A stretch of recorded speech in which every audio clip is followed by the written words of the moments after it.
Should you avoid fruit to lose weight? That's what we're going to talk about today in this blog. Answer it. So I'm gonna. You're the nutrition coach. You should be the one to answer. It's a long answer. We're going to get into it. Yes, we are. So I wrote a blog. This is what we're about to read and go over. And in the video, we normally go a little bit more in depth, in detail. If you want to just read the blog, let us know. We can send you the link. And if you have any questions, leave a comment or send us a message. We're happy to answer. But the point of this today is just about fruit and weight loss. And actually, we're going to talk a little bit about carbs in general, too. So, yes, very, very much so. I agree with that. Okay, so fruit is good for you. Yes. Period. Do not listen to anyone who says otherwise for any reason.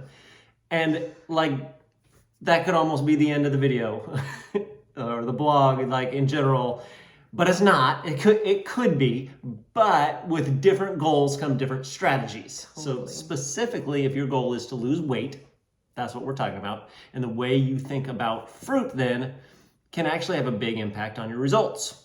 And not because fruit equals sugar and sugar equals bad, because none of that is true. There is sugar in fruit, I guess. But the sugar's not bad, fruit's not bad, not any of that. That is not what we're going to be talking about, because you can just get that out of your mind right now, because it is not true. But because having strategies, simple strategies in place, even with something like fruit, it just makes weight loss easier. So that's what we're going to talk about. But we are going to start with carbs first. So, because if we want to have a conversation about fruit, we have to start by talking about carbs. So consider this part of this video, it's kind of like the free plate of bread before the main course. Okay. See I'm what I did already there? thinking about my favorite restaurants with bread. And Yeah, and honey butter. Yeah. Yeah. Can we say names? We haven't been there in a long time. Okay.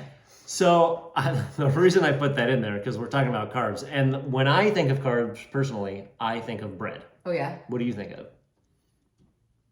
All kinds of things. Yeah, okay. That's because you're the nutrition coach. Yeah. So, but for me, I think of bread. I feel like a lot of people, and by the way, Megan makes amazing bread. I feel like anytime you make homemade fresh bread, whether it's in the bread machine or like muffins in the oven or whatever, I would just eat the whole thing all by myself. Well, that's why it never lasts more than one day. If that. More than one meal sometimes. Yeah. So anyway, for a lot of people, I think when they think of carbs, they think of bad foods, because it's got this, carbs have this stigma around it. And a lot of times they're thinking of cake or muffins or cinnamon rolls. And the ironic thing about a lot of those things is that they aren't actually specifically as carb heavy as what they are, kind of a big mix of carbs and fats. Sugars. Carbs and sugars. Sugars are carbs. Now who's the nutrition coach? No. Like sugary treats, like lots of added sugar is what I think of when I think of bad carbs. Yeah, but I'm talking about macronutrients here. So carbs and fats. Like if you're having muffins, you're not just eating something that's carby. You're eating something that has a lot of carbs, a lot of fats, and it's the combination of that actually makes it really super easy to eat a whole bunch of it. It's really not the sugar, although that helps too. Sorry. Even the healthy recipes my clients send me to tell me, okay, what is this comprised of? What does this count as a carb or fat? Like a healthified muffin recipe. Even if they cut out all the carbs, it's basically all just fat. Yeah.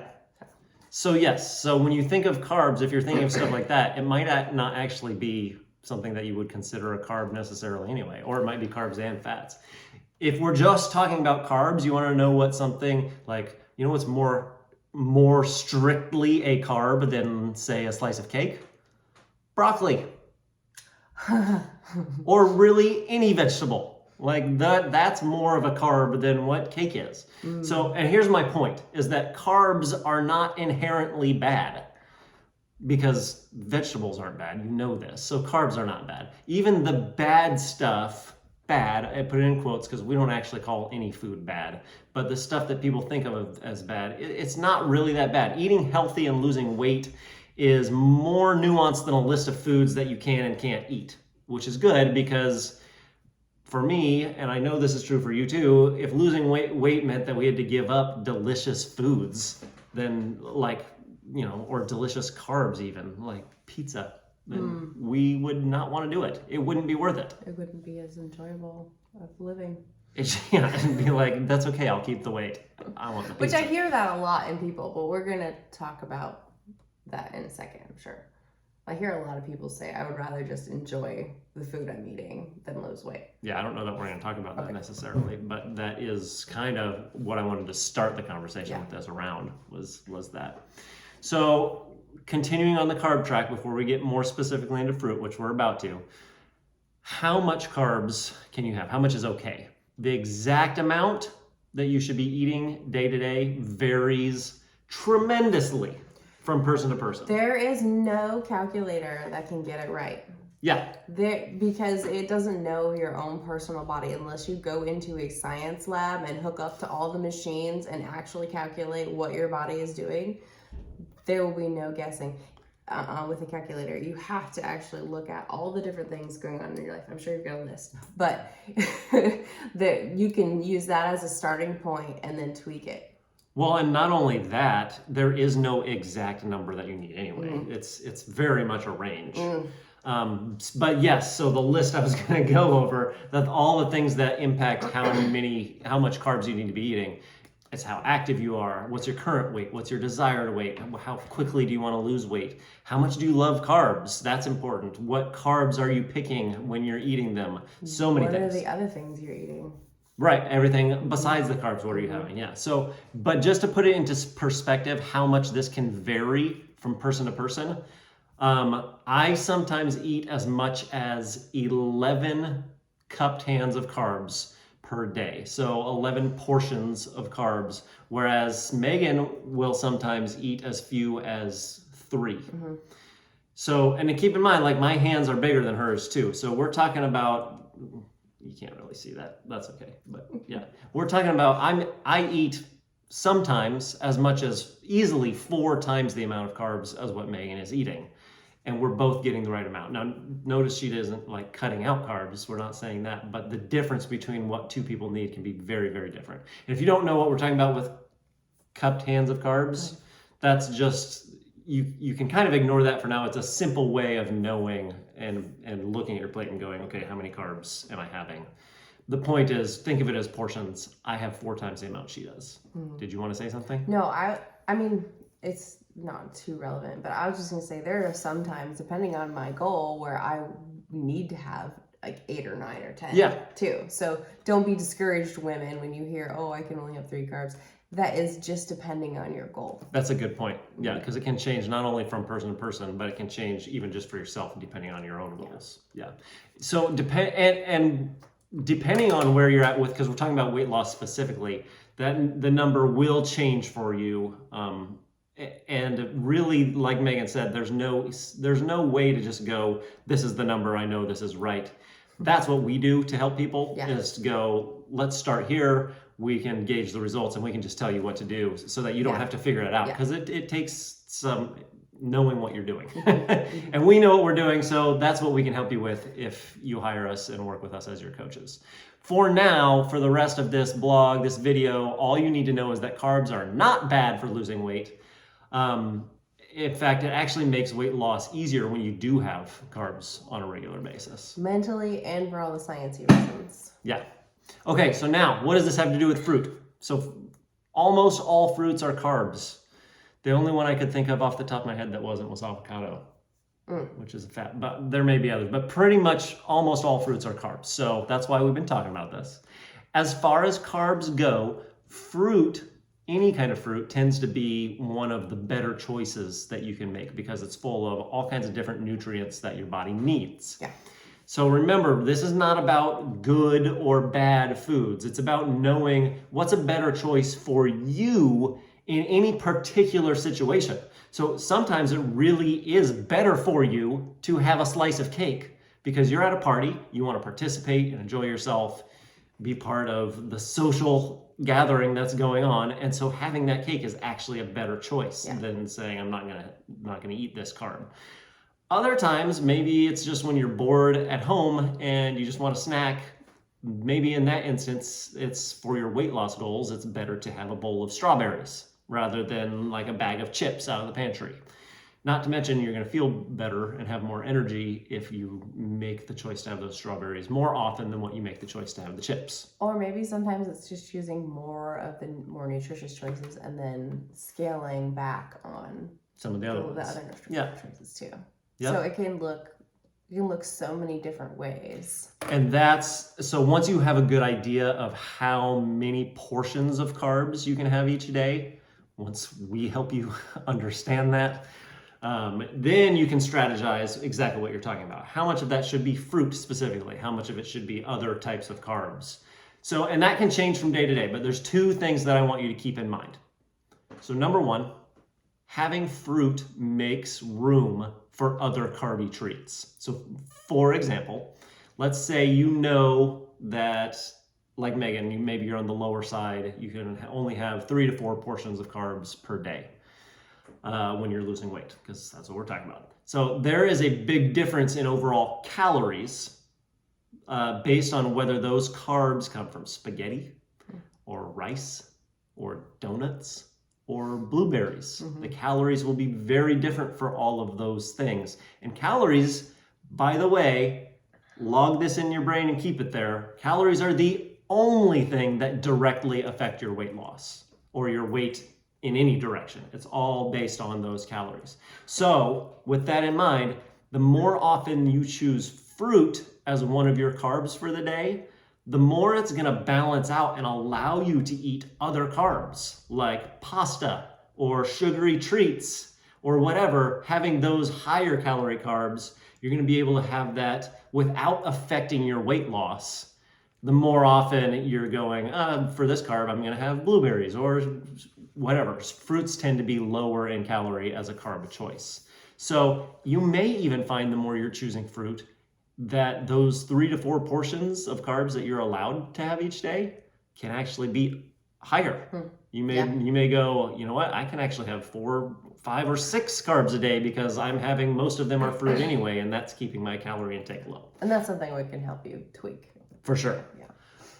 Which brings me to the second point that I want you to remember is that the more fruit you have, the more food you can have. The more volume of things that you can put on your plate. Exactly. So for some people, if they know that they can have 3 portions of carbs each day, what they'll do is they will stop eating fruit because they want to just have cookies every night. There is nothing wrong with doing that from time to time. I have done that. I love cookies. They are my weakness. So I have done that. It's an okay thing to do sometimes. If you're like, I want to have cookies, I'm going to enjoy this, so I'm going to not have fruit today because I just want to make room for this other stuff. But what can happen is it can cause problems if you do it a lot or even just semi-regularly because you'll be getting more calories, but you'll be eating less volume, so less total food on your plate as a result, and you'll be getting less full. So you're going to feel miserable the more often you do that. Hungrier. And just as an example with this, compare eating 1 cookie to eating 1 apple. If I eat a cookie, it is literally like eating nothing. It's gone in seconds. As far as how I'm going to feel, like it's not going to hold me over. It's going to do nothing. It's going to taste great. I'm going to love it. And you're gonna want more. But then I'm going to want more. I'm still going to be hungry. Yeah. And whereas if I have an apple, I mean, I eat a lot of food, so an apple is not like a meal by any means, but if I eat an apple, that's a decent little snack that's gonna hold me over for at least a little bit. And for some people, that might be all they need for a snack in between meals. For sure.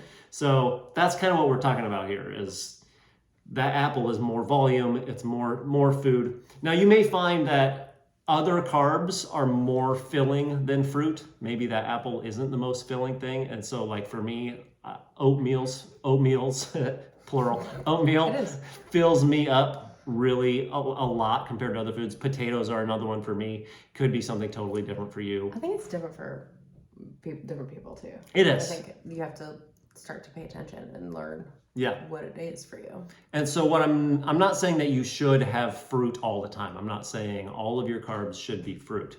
But as you can see from all of these examples, not only does it not make sense to avoid fruit during weight loss, it can actually be a really useful strategy to intentionally eat more of it in some cases. Okay, so last thing I want to talk about here before we jump off is keeping the weight off once it's gone. So we've been talking about weight loss, using fruit as a strategy with that. But weight loss really, losing weight at all only makes sense if the strategies that you're using to lose weight also help you keep it off once it's gone. Yeah. There's no point in losing it just to gain it all back right away. There will be minor changes with how you eat once weight loss is over. For example, like being able to eat 8 portions of carbs per day instead of 3, like you were talking about. That's a big difference. It is a big difference, but it's not a massive change. So what I'm saying is that'll feel great, but you're not changing a lot about the overall big picture structure of your diet. So you're not making a drastic change, such as when you're losing weight, I'm going to make sure that 80% of my portions are really good, high quality carbs, fruits, oatmeal, whatever it may be. And then when you're not losing weight, switching to, okay, now 80% of my portions are cake and ice cream. You can't, that's a major change to how you're eating. And so having long-term, like really solid long-term strategies from the beginning when you're starting to lose weight, that's what's super important. Because that's what's going to keep the weight off then when you're gone, is you've worked on these things, you've built these habits, you have these behaviors now that you're like, okay, this makes sense for me, how I do this. It still allows me to have the cookies, it allows me to have the ice cream, but I also enjoy having the fruit, and that helps too.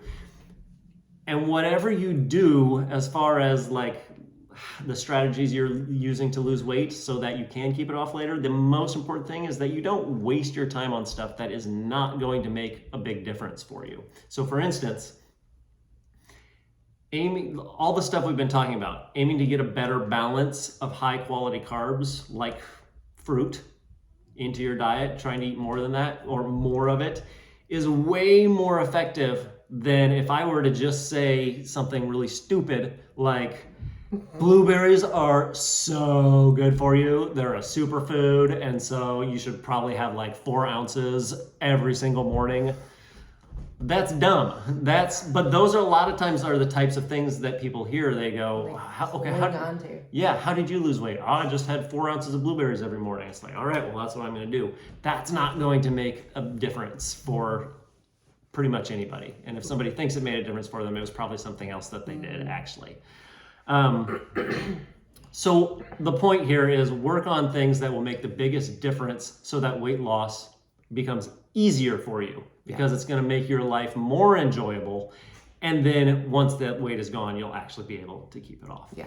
So we specifically can help you with that. We also recently put out a free resource for moms specifically on the 2 things that make the biggest difference for weight loss, kind of the like, if you're gonna do something, do these 2 things. And it is called 2 Secrets to Real Mom Life Weight Loss. So you can check that out.